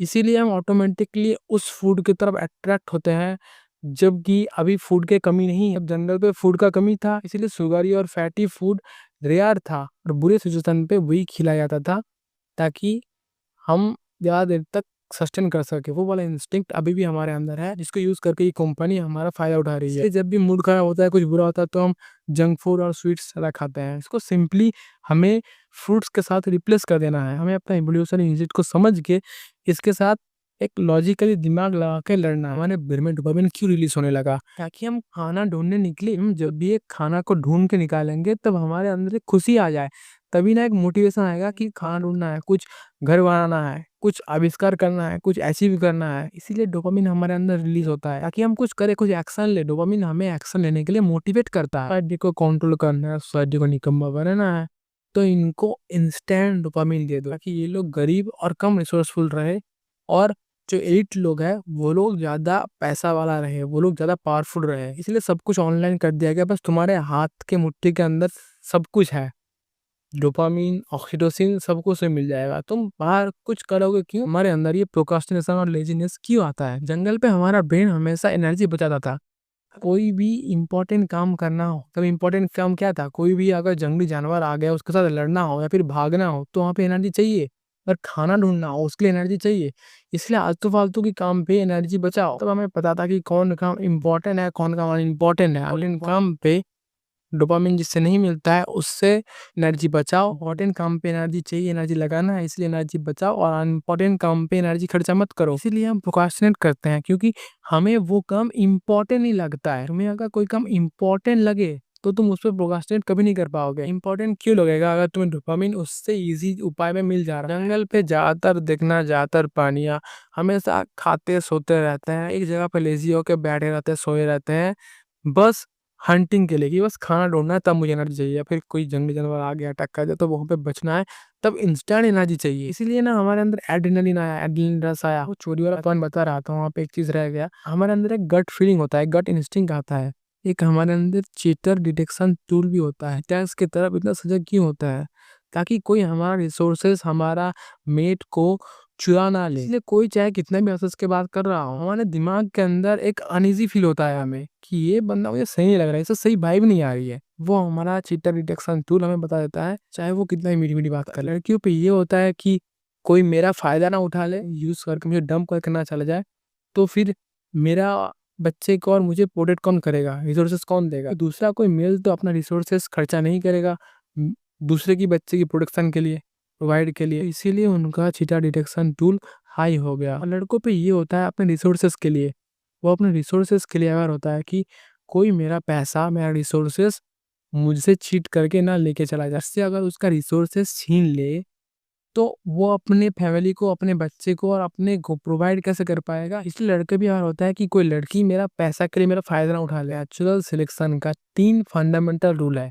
एक है सर्वाइवल। सर्वाइवल का इंसान चौकन्ना होता है, कोई भी कहीं से भी छोटा मोटा आवाज आ जाए तो वो चौकन्ना हो जाएगा, वो अवेयर हो जाएगा। एडेप्टेशन, अगर नेचर बदल रहा है तो उसके साथ मुझे ही बदलना है, उसके साथ मुझे भी अडेप्ट करना है सर्वाइव करने के लिए। तीसरा है वैलिडेशन, कि मुझे आसपास की ट्राइब से और दूसरा अपोजिट जेंडर से वैलिडेशन मिले, तभी वो रिप्रोडक्शन कर पाएगा और अपने जीन को आगे बढ़ा पाएगा। इसलिए लड़कियां पूछती है कैसी लग रही हूँ मैं, कैसी लग रही हूँ। तो ये तीन है, survival, adaptation, validation. Evolutionary mismatch, ये क्या होता है? देखो आजकल का हमारा जिंदगी इतना हार्ड क्यों है? पहले की जैसा तो नहीं है। तुम्हारा घर में बिजली, पानी, सड़क सब कुछ है, हाँ नेट है, ज़िंदगी तो और आसान होनी चाहिए ना। तो फिर भी ज़िंदगी तुम्हारे इतना हार्ड क्यों है? इतना एआई आ गया है, इतना डेवलपमेंट हो गया है। पहले बैल का गाड़ी चलता था, अभी बस, ट्राम, ट्रक, प्लेन, ये सब चल रहा है। दुनिया कहाँ से कहाँ तक चला गया। ये चीज़ें इंसान ने बनाया ही तो इसलिए था ताकि लोगों की ज़िंदगी आसान बने, लेकिन फिर भी उनका ज़िंदगी हार्ड क्यों हो रहा है? लेकिन फिर भी लोगों की जिंदगी आसान होने की वजह इतना हार्ड क्यों हो रहा है? तो आसपास देख लो, सबका मेंटल हेल्थ खराब, किसको भी पूछ लो सब बोलता है कि मेरा जिंदगी खराब, मेरा कुछ सही नहीं चल रहा जिंदगी में। इसी का कारण है एवोल्यूशनरी मिसमैच। हमारा ब्रेन लाखों सालों से जंगलों में बिल्ड हुआ है, जंगलों में इवॉल्व हुआ है, एनवायरनमेंट के हिसाब से खुद को तैयार किया है। लेकिन उसको अचानक से एवोल्यूशन करने के लिए हमारे अंदर जो चीज़ें डेवलप हुआ था, हम उन चीज़ों की मिसयूज कर रहे हैं। हमें जीतने वाला हार्मोन सेरोटोनिन, डोपामिन, ये जिसे दिया गया था ताकि हम जंगल पे जाए, हम कोई नया चीज़ें आविष्कार करें, खाना ढूंढे, जब हमें खाना दिख जाए, खाना मिल जाए तो हमें एक मज़ा फील हो और हम और भी ज़्यादा खाना ढूंढने के लिए मोटिवेट हो। इसीलिए हमें डोपामिन दिया गया। डोपामिन का काम यही था कि हार्ड वर्क करने के लिए मोटिवेट करना। लेकिन अभी हम डोपामिन ले कैसे रहे हैं? हम डोपामिन ले नहीं रहे। एक्चुअली कुछ लोग पैसे के लिए अपना दिमाग लगाया कि हम किस हद तक जा सकते हैं, क्या क्या यूज़ कर सकते हैं। चाहे इन चीज़ों की मिसयूज़ करने की वजह से सोसाइटी ख़राब हो, ह्यूमन एग्जिस्टेंस खतरे में आए, प्रॉब्लम में आए, लेकिन फिर भी अपना फ़ायदा के लिए इंसानों ने खुद ही खुद का कबर खोदना शुरू कर दिया। तुम्हें डोपामिन दिया गया था खाना ढूंढने के लिए, तुम्हें डोपामिन जिस काम के लिए दिया गया था, तुम अगर वो काम छोड़ के तुम्हें अगर इंस्टा की रील से, फोन से, गेम से, फनी वीडियो से डोपामिन मिल रहा है, तो तुम दूसरा कोई काम करने के लिए मोटिवेट क्यों होगे? और तुम अगर दूसरा कोई काम नहीं करोगे, तुम्हारा रियल लाइफ में सच में कुछ अचीवमेंट नहीं होगा। तुम अगर ऑनलाइन गेम पे जीत के सेरोटोनिन लोगे, जो जीतने वाली हार्मोन मिलता है हमें, उसका नीड फुलफिल कर लोगे, तो तुम रियल वर्ल्ड पे कुछ अचीव क्यों करोगे? तुम्हें अगर ऑनलाइन ही सब कुछ मिल रहा है, गर्लफ्रेंड वगैरह सब कुछ मिल रहा है, तुम्हें अगर ऑनलाइन सबका एक्सपीरियंस भी मिल रहा है, तो तुम रियल लाइफ में कुछ क्यों करोगे? और अगर तुम रियल लाइफ में सच में रियल अचीवमेंट नहीं करोगे ना, तो तुम्हारा ब्रेन तो डिप्रेस होगा ही, क्योंकि वो चीज़ें तो शॉर्ट टर्म के लिए था। वो डोपामिन तो असली डोपामिन नहीं था ना, वो चीज़ें तो फेक चीज़ था ना। वो गेम का अचीवमेंट, वो ऑनलाइन फोन देखना, ऑनलाइन सेक्स, या फिर वो ऑनलाइन वीडियो देख के डोपामिन पाना, वो तो तुम्हारा रियल लाइफ में कुछ चेंज नहीं ला रहा है ना। वो तो फेक अचीवमेंट है, वो तो शॉर्टकट है। वो लोग तो बस अपना बिजनेस बनाने के लिए, अपना पैसा कमाने के लिए तुम्हारी जो नीड है फंडामेंटल, उस नीड को गलत तरीके से शॉर्टकट में शॉर्ट टर्म के लिए कैसे फुलफिल किया जाए, फेक फुलफिल होने की एहसास कैसे दिया जाए, उसका प्लान में बनाया था वो लोग ये चीज़ें। देखो, जो लोग बिजनेस बना रहा है उनका दिमाग में घुसो, वो लोग क्या सोच रहा है? उनका प्लान है हमें पैसा कमाना है, पावर कमाना है, तो कैसे कमाए? एक बिजनेस आइडिया सोच। अच्छा, इंसान की ये नीड है सेक्स करना, इस नीड को हम कैसे फुलफिल कर सकते हैं? अच्छा, हम पोर्न बना लेते हैं, हम उस वीडियो को दिखाएंगे और उसमें ऐड चलाएंगे ताकि लोग उसमें इंडल्ज हो जाएगा और हम और अमीर होते जाएंगे। ऑनलाइन बात करेंगे, रियल लाइफ में बात नहीं करेंगे, तो हम अमीर होंगे, हमारा प्लेटफॉर्म अमीर होगा। लोगों की ट्राइब में रहने की, कम्युनिटी में रहने की एक नीड है ना, बच्चों की खेलने की नीड है। सोसाइटी में जो भी चीजें हो रही है, जो भी इंसान की नीड है, जो भी इंसान कर रहा है, उसको डिजिटलाइज करके उसका एक फेक क्लोन बना दो, चाहे उसका कॉन्सिक्वेंस कितना ही बुरा हो। सोसाइटी कोलैप्स कर जाए, ह्यूमन का मेंटल हेल्थ, फिजिकल हेल्थ सब कुछ खराब हो जाए, लोगों में रिश्तों में प्रॉब्लम बढ़ जाए, फैमिली सिस्टम टूट जाए, चारों तरफ लोनलीनेस हो, मेंटल हेल्थ खराब हो जाए लोगों की, लेकिन हम तो पैसा कमाएंगे। या फिर ऐसा भी हो सकता है कि वो लोग इंटेंशनल ये नुकसान करने के लिए ही कर रहा है ये चीज़ें, ऐसा भी हो सकता है, किसी को क्या पता। समझदार व्यक्ति अपने आप समझ जाएंगे। हमारा वैलिडेशन और एप्रिसिएशन का नीड है, इसलिए लाइक, कमेंट, ये सब चीज़ें प्लेटफॉर्म पे ऐड किया। और फैटी चीज़ें जंगल पे रेयर होता था, और जंगल पे क्योंकि हार्डवर्क बहुत ज़्यादा होता था, इसीलिए वो चीज़ें ज़्यादा एनर्जी देती थी। इसलिए हमारा ब्रेन शुगरी और जंक फूड को इतना ज़्यादा पसंद करता है, क्योंकि सिंपल जंगल पे हार्डवर्क ज़्यादा था और ये शुगरी और फैटी फूड्स कम मिलते थे, इसलिए वो रेयर था, इसलिए उसका वैल्यू हमारे लिए ज़्यादा था। लेकिन अभी वो रेयर नहीं है, वो हर जगह अवेलेबल है, और तुम्हारा परिश्रम भी कम है, तो अभी उसकी कोई ज़रूरत नहीं है, लेकिन फिर भी इंसान खा रहे हैं और उसको बिजनेस बना दिया। इसीलिए ओबेसिटी, कोलेस्ट्रॉल बढ़ना, हार्ट अटैक वगैरह चीज़ें लोगों में आती है, लोगों में इतना रोग आता है। एक्सेस में जंक फूड खाने की वजह से जो भी रोग आता है, वो रोग की बात कर रहा हूँ। यही है एवोल्यूशनरी मिसमैच। पहले के ज़माने में डोपामिन एक रिवार्ड था जो हमें एफर्ट करने के बाद मिलता था, लेकिन अभी तुम सुबह उठो, हाथ थोड़ा ऐसे करो, हाथ के बगल में फ़ोन मिल जाएगा, फ़ोन लेते ही डोपामिन। क्या जरूरत है हार्डवर्क करने की? जब तुम्हें बिना कुछ किए ही इतना आसानी से डोपामिन मिल रहा है, तुम्हें डोपामिन से ओवरलोड कर दिया गया है, तो भाड़ में जाए गोल और पर्पस।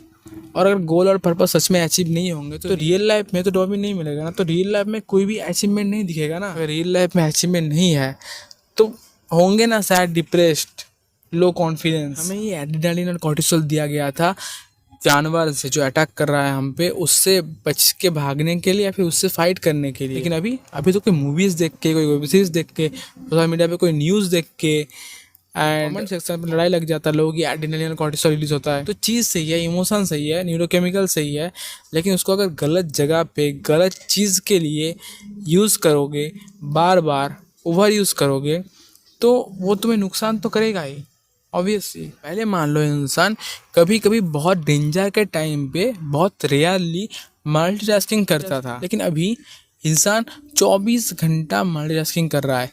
खाते खाते फ़ोन चला रहा है, फ़ोन चलाते चलाते फेसबुक चलाते चलाते यूट्यूब चला रहा है, यूट्यूब में पढ़ते पढ़ते व्हाट्सएप में चैट कर रहा है, व्हाट्सएप में पढ़ते पढ़ते इंस्टा पर रील देख रहा है, उसके बैकग्राउंड में एक साथ 5 ऐप चल रहा है, हाथ में काम हमारे ब्रेन को जिस कारण के वजह से मल्टीटास्किंग करने की एबिलिटी दिया गया था, हम अगर उसकी मिसयूज करेंगे तो प्रॉब्लम तो आना ही है ना। हमें हमेशा इंस्टेंट ग्रेटिफिकेशन चाहिए, इंस्टेंट डोपामिन चाहिए। जंगल पे 5 किलोमीटर घूमेंगे, शिकार करेंगे, तब जाके खाना मिलेगा। पेड़ पे चढ़ेंगे, बड़े बड़े फल उतारेंगे, तब जाके घर में खाना आएगा और खाना मिलेगा, तब जाके डोपामिन मिलेगा। डोपामिन को इंस्टेंट ले लो, कोई काम करने की जरूरत ही नहीं है। तभी ना हम बोलते कि बहुत लेजी फील हो रहा है, काम करने की मन ही नहीं कर रहा है। सुबह रील चाहने किसने बोला था, काम करने की मन नहीं कर रहा है, पागल। तुम इन चीजों में एक पैटर्न नोटिस कर पा रहे हो, सब कुछ तुम्हें इंस्टेंट एंड इजीली दिया जा रहा है। धीरे धीरे तुम काम करना ही भूल जाओगे और तुम काम करने की कैपेबिलिटी नहीं रहोगे, तुम लेजी अनप्रोडक्टिव हो जाओगे। तुम्हारा ब्रेन काम करने के लिए साथ देगा ना तुम्हारा शरीर काम करने के लिए साथ देगा। पहले के जमाने में इंसान कितना मेहनत करता था, लेकिन अभी वो उसका 1% भी नहीं कर पाएगा। तुमने एक चीज देखा होगा कि ऑनलाइन शॉपिंग प्लेटफॉर्म में बाय नाउ का ऑप्शन आता है, ऐड टू कार्ट का ऑप्शन आता है। मतलब ये ऐसा है कि सभी रिसोर्सेज, सभी खाना अभी झोले में भर लो, अभी कार्ट में भर लो, बाद में टाइम नहीं मिलेगा, अभी सब कलेक्ट कर लो। ये जो हमारा खाना कलेक्ट करने का इंस्टिंक्ट है, हैबिट है, इतने लाखों सालों से, उस चीज़ को ये लोग समझ के अपना बिजनेस में ऐड कर दिया, अपना प्लेटफॉर्म पे ऐड कर दिया, ताकि उनका सेल्स बढ़े और वो अमीर हो। और पेमेंट ऑप्शन को भी इजी कर दिया, इसीलिए इम्पल्सिव बाइंग होता है। तुम गरीब होते हो, वो अमीर होता है। वही खरीदो, उतना ही खरीदो जितना तुम्हारी जरूरत है। Let's talk about neurochemicals. तुम्हें डोपामिन के बारे में बहुत सारी चीज़ें बता दिया है, फिर भी एक बार बता देता हूँ। इसका काम है हार्डवर्क करने के बाद, कुछ अचीव करने के बाद तुम्हें रिवार्ड देना, ताकि तुम उस हार्डवर्क के लिए मोटिवेट हो, ताकि हार्डवर्क करके वो चीज़ें अचीव करके वो रिसोर्सेज पाके तुम सर्वाइव कर पाओ।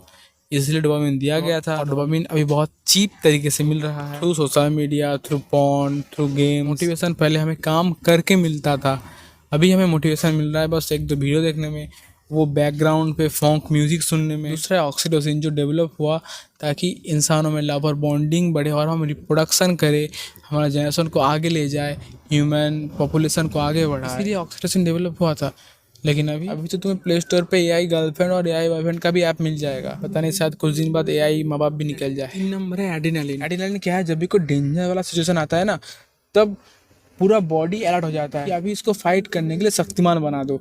सारे एनर्जी फेंको, बॉडी में जितना भी एनर्जी है सब जगह से इकट्ठा करके अभी इमरजेंसी मोड है, अभी जितना ग्लूकोज है ब्लड पे रिलीज कर दो। इसके पास इसका जो पावर है उससे 10x ज़्यादा पावर इसको मिल जाए और ये आसानी से उस टाइगर को या फिर उस लायन को मार पाए या फिर वहाँ से तेजी से भाग के लिए ही एड्रेनालिन और कॉर्टिसोल डेवलप हुआ है। स्ट्रेस जो आता है, गुस्सा जो आता है, वो कोई गलत चीज़ नहीं है, वो तुम्हारा सर्वाइवल के लिए बना था। लेकिन अभी मॉडर्न जमाने पे वो गलत चीज़ों से निकल रहा है, जिन चीज़ों के लिए बना था उन चीज़ों से नहीं निकल रहा है, बल्कि नया इमेजिनरी प्रॉब्लम से निकल रहा है। हमारा बॉडी को अभी भी लग रहा है कि इसको टाइगर से फाइट करना है, क्या पता हमारा मालिक तो सोशल मीडिया पे कुछ देख के अपना एड्रेनालिन निकल रहा है, या फिर कोई काम का प्रेशर, या फिर गर्लफ्रेंड ने मैसेज नहीं किया, इस वजह से वो अपना एड्रेनालिन और कॉर्टिसोल निकाल रहा है। वो तो उसके वजह से अपना इमरजेंसी मोड ऑन कर रहा है ना, सारे ग्लूकोज, सारे एनर्जी एकदम इकट्ठा करके बॉडी से सोक करके तुम्हें दे रहा है। एक्सीलरेटर मोड होता है, वो तुम्हारा स्पीड बढ़ा देता है, लेकिन थोड़ा टाइम तक चलता है, थोड़ा टाइम के लिए। वो ऐसा नहीं कि परमानेंट चलेगा, थोड़ा टाइम तक चलेगा और थोड़ा टाइम पे तुम्हारा सारा एनर्जी खा जाएगा, फिर तुम लुढ़क जाओगे और तुम्हें और ज़्यादा रिचार्ज करना पड़ेगा अपना बॉडी को। तुम्हारा ब्लड पे मान लो जो ग्लूकोज आया, जो एनर्जी आया, उसका कोई फिजिकल यूज ही नहीं हुआ, ना तुम भागे और ना ही तुम टाइगर से फाइट किए। वो चीज़ें तुम्हारा शरीर में बीमारी तो लाएगी ना। सेरोटोनिन जो हमारा मूड अच्छा करता है, जो हमारा कॉन्फिडेंस बूस्ट करता है, जो कुछ जीतने पे निकलता है, ऑनलाइन गेम पे जीत लो, इतना रैंक बना लो, निकल गया सेरोटोनिन। रियल लाइफ में क्या बदला, कुछ नहीं। फेक सेरोटोनिन तुम्हारा रियल लाइफ में तो वर्क नहीं करेगा ना, वो ऑनलाइन की दुनिया में ही वर्क करेगा, रियल लाइफ में तुम बेकार ही रहोगे। तो तुम्हें उस सेरोटोनिन को पाने के लिए ऑनलाइन की दुनिया में ही डिपेंड रहना पड़ेगा, बार बार ऑनलाइन पे ही जाना पड़ेगा। और सोशल मीडिया पे सब लोग ट्राइब से एप्रिसिएशन और लाइक्स, वैलिडेशन पाने के लिए अपना जीवन का बुरा पार्ट को छुपा के एक फेक एक्टिंग करके अच्छा पार्ट दिखा रहा है, जो अच्छा है भी नहीं उसको अच्छा बना के दिखा रहा है, अच्छा बनाने की प्रिटेंड कर रहा है। वो बस वन साइड का स्टोरी दिखा रहा है, grass is always greener on the other side. तो तुम्हारे ट्राइब में अगर सब लोग फोड़ रहा है, सब लोग जीत रहा है और तुम कुछ नहीं कर रहे हो, तो तुम तो डिप्रेस फील होगा ना। लेकिन यहाँ पे सबका लाइफ बेकार है, फिर भी वो लोग अच्छा दिखा रहा है, तो तुम्हें अपना लाइफ का छोटा छोटा विंस भी विंस नहीं लगता, तुम्हारा सेरोटोनिन नहीं निकलता है, तो तुम्हारा कॉन्फिडेंस ऑटोमेटिक लो हो जाता है और तुम्हारे अंदर इनसिक्योरिटी भर जाती है। तो अपने बारे में बहुत नेगेटिव सेल्फ टॉक करते हो, अपने बारे में बहुत छोटा सोचते हो, खुद की सेल्फ वर्थ तुम्हारे दिमाग में तुम्हारे लिए बहुत लो है। तो ये हो गया न्यूरोकेमिकल्स।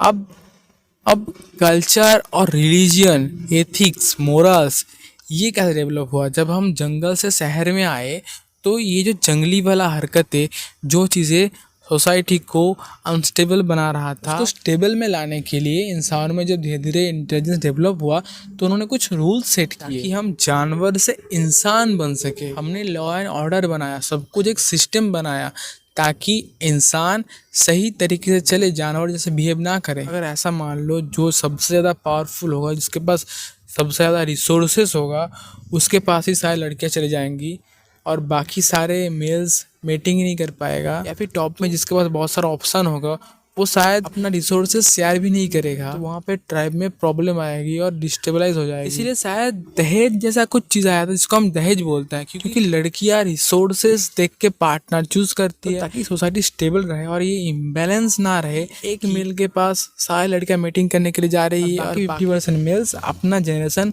आगे लेके जा ही नहीं पा रहा है। इसीलिए जिसके पास रिसोर्सेज थोड़ा बहुत कम है, उसको और थोड़ा रिसोर्सेज दे के एक बैलेंस लाइफ जीने के लिए, जीवन चलाने के लिए और थोड़ा रिसोर्सेज देके हेल्प किया जाता था, ताकि वो एक्स्ट्रा इंसान की जिम्मेदारी ले सके और अपना लाइफ को सस्टेन कर सके, अपना जनरेशन को आगे बढ़ा सके, सोसाइटी पे ये इम्बैलेंस ना क्रिएट हो, स्टेबलाइज हो।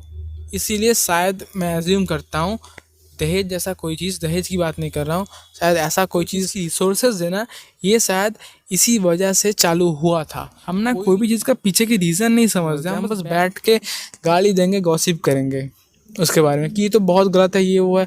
यहाँ पे गलत सही की बात नहीं कर रहा हूँ मैं, यहाँ पे कौन सी चीज़ किस वजह से शुरू हुआ था वो तो समझ लो। वो लोग पहले के ज़माने में बेवकूफ़ नहीं थे, तुम्हारे पास भी दिमाग है, उनके पास भी दिमाग था। कोई भी चीज़, कोई भी रिचुअल कोई ना कोई कारण के लिए चालू हुआ था। अगर हमें वो रिचुअल नहीं चाहिए तो हमें पहले उस कारण को समझना होगा कि इस प्रथा, अभी इस रिचुअल की सच में कोई ज़रूरत है या नहीं। जब हमारे अंदर ये अंडरस्टैंडिंग हो जाएगी कि ये कहाँ से आया था, इसके पीछे का रीज़न क्या था, तब शायद हमें इतना क्लैरिटी मिल जाएगा कि हमें ये डिबेट नहीं करना पड़ेगा कि क्या सही है क्या गलत है। अरेंज मैरिज भी इसीलिए होता था ताकि सोसाइटी में एक बैलेंस रहे, सब लोग मेट कर पाए और सब अपना जनरेशन बढ़ा पाए। ये सारे चीज़ें या तो हमारे सर्वाइवल या फिर हमारे रिप्रोडक्शन, इन दोनों में से कोई ना कोई चीज़ के लिए ही बना था। हमारे अंदर गिल्ट क्यों आता है? क्योंकि पहले के ज़माने में अगर कुछ हम गलत कर दिए ट्राइब के साथ, कुछ बुरा कर दिए, तो वहाँ पे हमें ट्राइब से निकाल दिया जाता था। इसीलिए हमारे अंदर धीरे धीरे गिल्ट और रिग्रेट जैसा इमोशन डेवलप हुआ। ये जो कंट्री का बॉर्डर है, रिलीजन है, कम्युनिटी है, इसको बनाने की जरूरत क्या था? सब लोग तो आपस में रह सकते थे। इंसान अकेला सर्वाइव करने के लिए नहीं बना है, अकेला सर्वाइवल उसके लिए हार्ड हो जाएगा।